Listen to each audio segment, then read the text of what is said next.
Eto na nga mga chong, marami tayong PBA updates. Opening season ng PBA pasabog agad sa panibagong Manila Clasico. Al Francis Chua, plano sa Ginebra at kay Maverick Ahan Misi. Ngayong off-season nga mga chong, kabi-kabila yung movement ng iba't ibang kupunan. Kabilang na itong Barangay Ginebra at mukhang gusto nilang ihabol na i-trade si Maverick Ahan Misi. Ilang linggo na nga ang nakakalipas mula nang ilagay ng Ginebra sa trading block itong si Maverick. Pero hanggang ngayon, wala pa ring final na decision. Ano nga ba talaga ang plano ni Al Francis Chua at ng Barangay Ginebra kay Maverick? Ito nga si Maverick Ahan Misi mga chong ay isa sa mga key guards ng Ginebra nitong nakalipas na season. Pero kapansin-pansin sa mga recent full team practice ng Ginebra ay wala si Maverick at nitong nakalipas lang na araw siya nagpakita sa kanyang kupunan. Matatandaan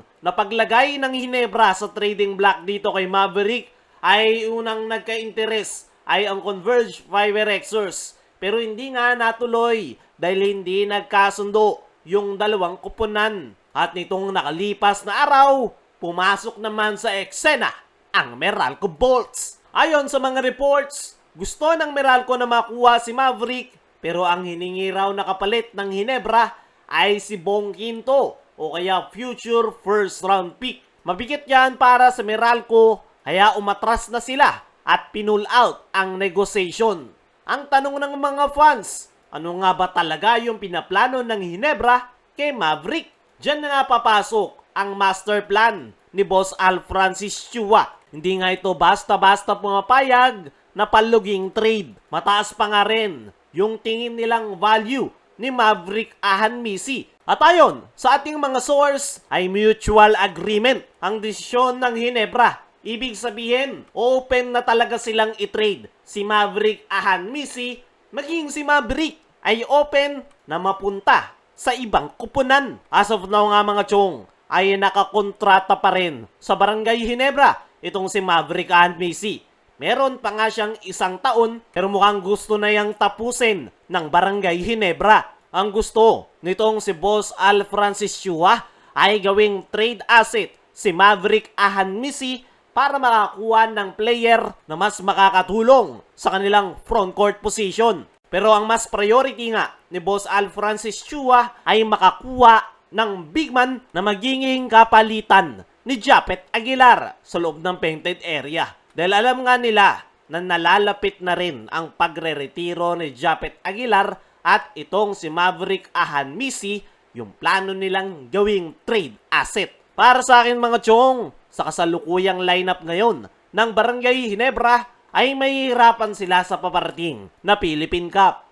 Yung naging problema nila sa nakalipas na All-Filipino Conference kung saan naramdaman nila yung kanilang kakulangan sa kanilang frontcourt position ay posibleng maulit-ulit this upcoming conference dahil halos wala namang nagbago, tanging si Sonny Esteel at Norbert Torres lang yung nagdagdag sa kanilang lineup. As of now, ayon sa ating mga trusted source, ay maglalaro pa rin si Maverick Ahan Misi sa Barangay Ginebra. Pero hindi nga ibababa ng Barangay Ginebra yung kanyang pangalan sa trading block dahil kahit maglalaro siya sa Ginebra this upcoming new season ay anytime ay pwede siyang i-trade once na makakuha ng magandang offer ang Ginebra sa ibang koponan. Gustuin man ng Ginebra na i-keep itong si Maverick ay hindi nila magawa dahil kailangan talaga nila ng dagdag sa kanilang frontcourt position at the same time loaded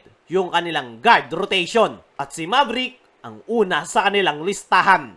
Kaya mga chong, ano ang masasabi nyo sa plano ni Boss Al Francis Chua ng Ginebra kay Maverick Ahan Misi?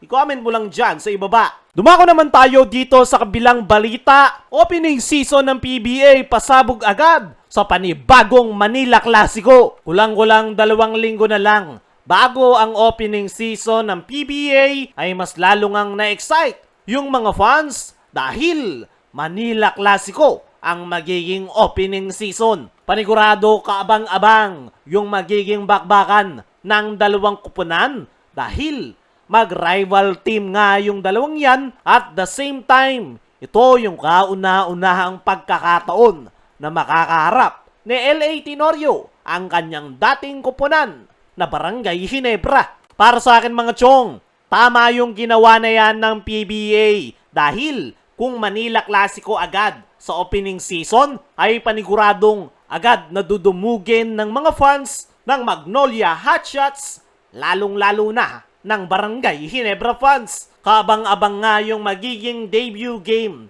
ni LA Tenorio as a head coach ng Magnolia at dyan nga natin makikita kung kakayanin niya nga bang makasabay kay Coach Tim Cone. Dahil pag-appoint ni LA Tenorio as a head coach ng Magnolia ay marami ang kumukwestiyon sa kakayanan ni LA na kesyo masyado pa daw itong hilaw para maging head coach at sinasabi pa ng ilan na malakas ito kay Al Francis Chua kaya agad na naging head coach ng Magnolia. Kaya naman, tingnan natin sa darating na Manila Clasico kung magiging classic ba ang bakbakan ng Ginebra at Magnolia Hotshots. Kaya mga chong, ano masasabi nyo na Manila Clasico agad sa opening season ng PBA? Ano rin yung masasabi nyo sa pinaplano ni Boss Al Francis Chua sa Ginebra at kay Maverick Ahan Messi? I-comment mo lang dyan sa ibaba.